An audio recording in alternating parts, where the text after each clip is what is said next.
आज का हमारा विषय है आत्मविश्वास। जी हां, आत्मविश्वास। हम जब भी जीवन का गहराई से विचार करते हैं, जब भी समस्याओं का और संकटों का मूल कारण ढूंढने का प्रयास करते हैं, तब बार बार एक निष्कर्ष, एक नतीजा सामने आता है। हमारी अधिकतर समस्याओं का कारण है आत्मविश्वास का ना होना। ईर्ष्या भी वहीं से जन्म लेती है, क्रोध भी, आलस भी और लालसा भी। आत्मविश्वास ही जीवन में सुख और सफलता प्राप्त करने की चाबी है। किंतु क्या हम आत्मविश्वास का अर्थ समझते हैं? कोई भी कार्य जब हमारे सामने आता है तो हम निश्चय करते हैं कि इस कार्य में हम अवश्य सफल होंगे। क्या यह आत्मविश्वास है? हमारे सिवा अन्य कोई सफल हो ही नहीं सकता, ऐसा भी हम मान लेते हैं। क्या यह आत्मविश्वास है? आत्मविश्वास क्या अहंकार का ही रूप है? किंतु अहंकार तो सदा संघर्ष को जन्म देता है।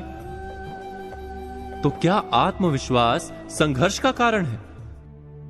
जब हम मानते हैं कि हम अवश्य सफल होंगे, तब हम उसे आत्मविश्वास कहते हैं। किस आधार पर कहते हैं कि हम सफल होंगे? हमारे अनुभवों के आधार पर अथवा प्राप्त किए हुए ज्ञान के आधार पर? किंतु अनुभव तो बीते हुए कल का सत्य है। आने वाले समय में वो सत्य सिद्ध हो, यह आवश्यक नहीं, और ज्ञान की तो कोई सीमा ही नहीं। कैसे मान लें कि जितना भी आवश्यक है वो सारा ज्ञान हमने पा लिया है? अर्थात आत्मविश्वास का आधार यदि अनुभव या ज्ञान है, तो वो आधार मिथ्या है। आत्मविश्वास का आधार यह भी नहीं हो सकता कि दूसरों के पास शक्ति कम है। हम सबसे अधिक शक्तिमान हैं, ये अहंकार है, आत्मविश्वास नहीं। और अहंकार तो अवश्य ही टूटता है। संसार ने बार बार यह सिद्ध किया है कि हमसे अधिक शक्तिमान व्यक्ति आते ही रहते हैं। तो आत्मविश्वास का मूल रूप क्या है? आत्म यानी स्वयं। जब हम स्वयं पर विश्वास करते हैं तो उसे आत्मविश्वास कहते हैं। किंतु प्रश्न यह है कि क्या हम स्वयं को जानते हैं? विचार कीजिए, कितनी बार हमने ऐसा कुछ कहा है जो हमें नहीं कहना चाहिए था? कितनी बार हमने बिना परिणाम का विचार किए क्रोध किया है? कितनी बार ऐसा हुआ है कि जिसे कल मित्र मानते थे, वो आज शत्रु दिखाई देता है? यदि हम वास्तव में स्वयं को जानते हैं तो हमारे निर्णय बदल क्यों जाते हैं?